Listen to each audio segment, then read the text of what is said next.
to be covered by God and walk in the area of your destiny, you can't be limited to just working with people who look like you. Watch out for the character. I'm going to tell you, there are three basic types of people that you will interact with if you are a child of destiny.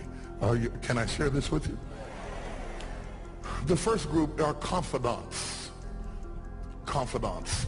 You will have very few of them. Confidants are those people in your life who love you unconditionally. They are into you. Whether you're up or down, right or wrong, they are into you. They are in for the long haul. If you get in trouble, they get in trouble with you. They'll come see you in the jailhouse. They'll come get you out the crack house. They're confidants. You can open up and share anything with them.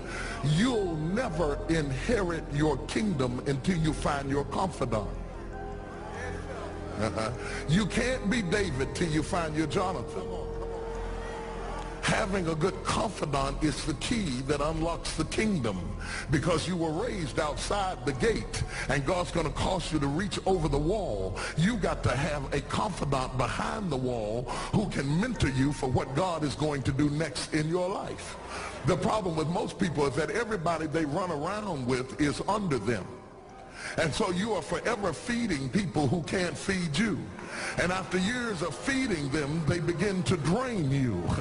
You've got to have somebody who can feed you so you can feed somebody else. Am I talking to anybody in here? You need the confidant then. The confidant is those few people that come along in your life that are for you. They are with you.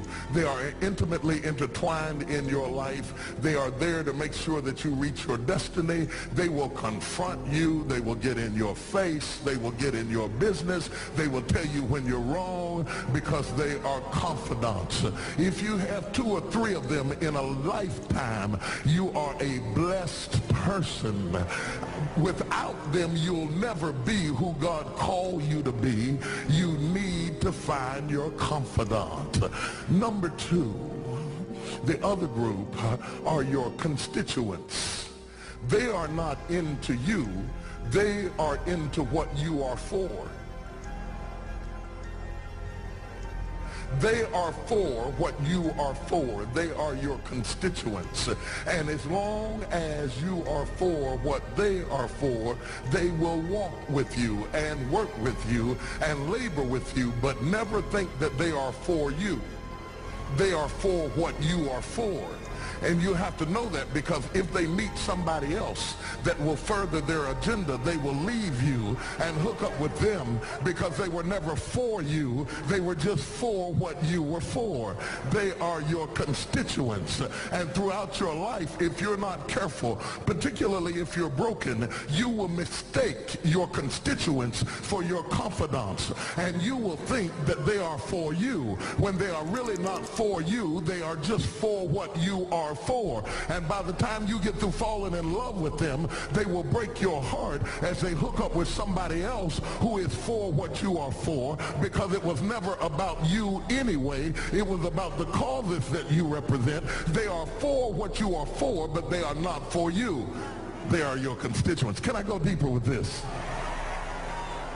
The third group are your comrades. These people are not for you, nor are they for what you are for. It is just that they are against what you are against.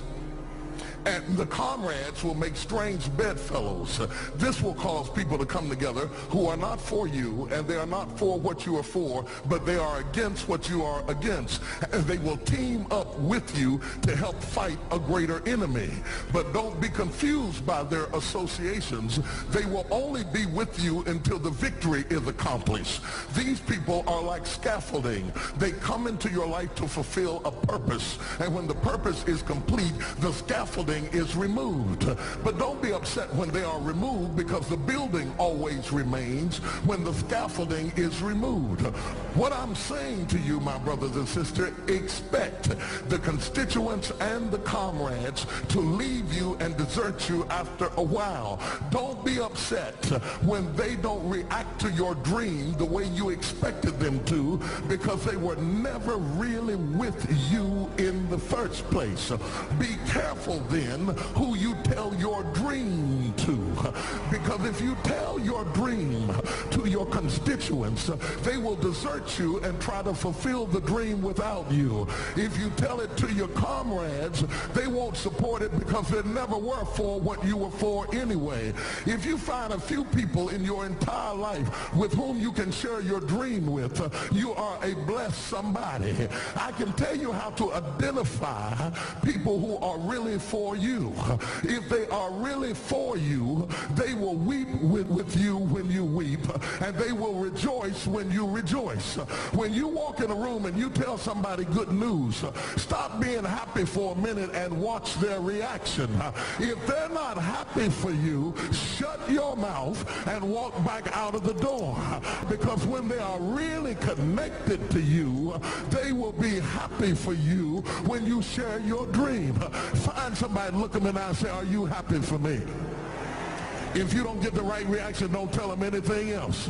You need somebody who's really going to be happy for you. And God is so faithful. He'll always give you somebody. Oh, if he ever sent anybody into your life to help you, you ought to just clap your hands and thank him for the people he sent. Don't worry about the people he took. You ought to praise him for the people he sent. He will send somebody.